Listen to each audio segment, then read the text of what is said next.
I'll introduce the topic, but before that, a small exercise, show of hands. I'll give you two options. You have to choose one, mandatorily.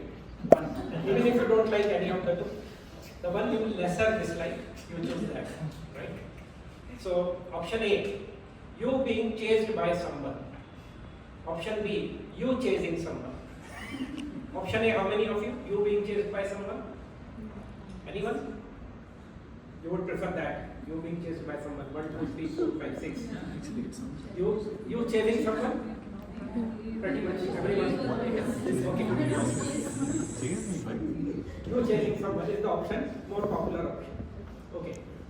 The work I do is very, very narrow and niche in a very broad area. The approach is very narrow. I do only one work, but in any area, in the organizations or outside the organizations.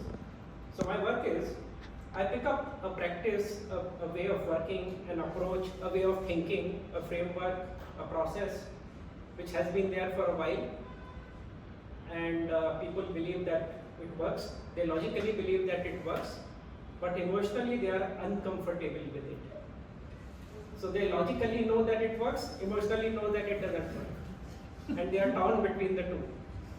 So I pick up that area and find out logically why it doesn't work, and create an alternative to that and present it to the world. So I write books. When I find an alternative approach, I write book to talk about that, and I conduct programs to figure out what doesn't work. So the topic for today is achieving goals without chasing them. Chasing goals, the two keywords. I don't have many issues with the word goals. I have some issues, but that's not the topic for today. I have many issues with the word chasing. And all of you prefer chasing somebody, right? So when you think of chasing, what visual comes to your mind? A car chase in a country like US. So cops going in a fast car and the criminal going in a faster car, right? And that's the chase. Now visualize what is happening. The criminal turns left, cops turn left. The criminal turns right, cops have to turn right. So between the two, who is disempowered? Cops. Cops. Chasing disempowers. My first point. When you are chasing somebody, you are disempowered, right? Because the direction is determined by the other party. So chasing disempowers people. Now when goals are given to people, so first thing, organizations need goals. I don't have a disconnect there. Organizations must have goals, because goals help you in making the strategy, and what you really need is the strategy, right? So goal is a pathway to finding the strategy.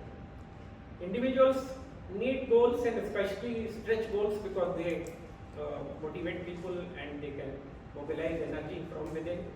So goals are required. But the big question is how to achieve.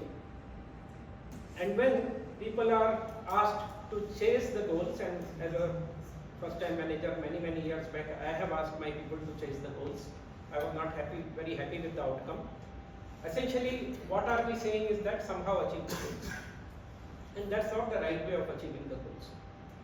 Every goal, every explicit goal which is tangible and quantified has a hidden implicit goal. And when people chase the explicit goal, the implicit goal takes a backseat and nobody focuses on it. I'll just take an example. Easy example, everybody will understand. So a school-going child, the explicit goal is to achieve good marks in the examination. What is the implicit goal? To learn. Now learning is intangible, can't be measured, so we have an explicit goal. But then people chase marks, and in the process they don't learn, and they figure out a way of achieving marks without learning, which is called rote learning, memorizing, and so on. And it doesn't help in life. And same thing happens in the organization. When you give them a goal and encourage them to chase the goal, they will achieve it. But they will achieve it the way which doesn't help achieving the implicit goal. Let's take an example. So I give my car for servicing to Dakshin Honda here in Bangalore. And evening I go to pick my car. And the moment I enter, they give me a feedback form. Even before they give me the key of my car, they give me a feedback form. And then one person explains me that we have a 10-point scale, 1 to 10, 10 is the best, and we want to check how satisfied you are. And then there is a standee next to where he is standing, and on the standee he points to the standee saying, please read this.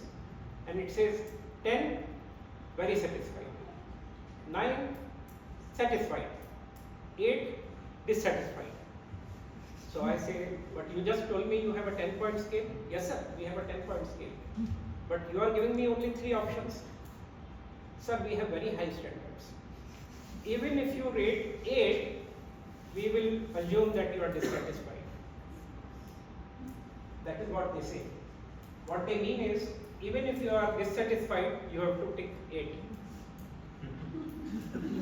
Is this rubric conveyed outside to reader? Yeah. And then they will send a report to their head office. 100% of our customers rated us 8 and above on a 10-point scale. This is how goals are changed.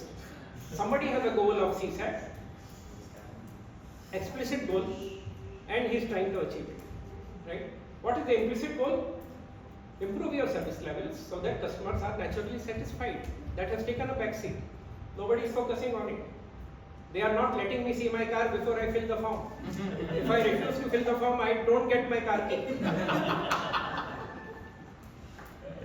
Somebody is changing the goals, right? And I have seen this in the organizations, in my client organizations, in the organization where I worked for many years. I have seen this happening, and people achieve, but nothing happens. No benefit happens.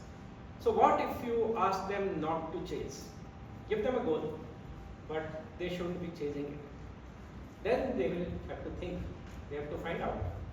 And when people are naturally creative, if given a chance, they will find out a better way of achieving the goal in the process that the implicit goal is also achieved.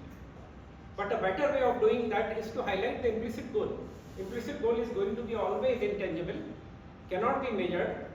And the tangible goal, the explicit goal, will measure only one part of the performance. It can never measure 100% performance. So I have experimented with this several times, and it has always worked.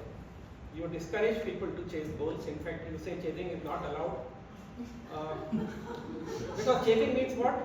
90 hours a week. That is chasing. That's the only way of chasing. Put in more effort, right? So if you say chasing is not allowed, you will not work hard.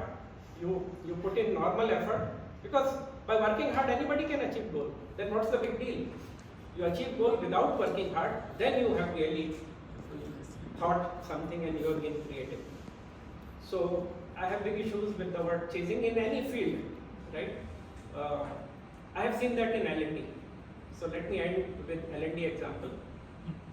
So when my clients call me to do a program, many times I ask them, so how many participants are we expecting?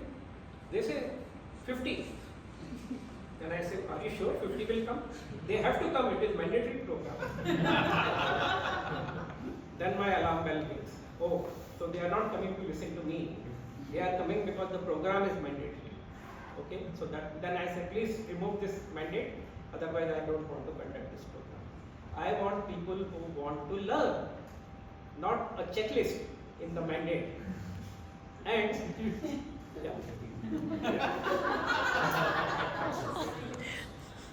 and then some of the clients ask me, can we give a certificate to the participants? No. And I say, for what? So that they come.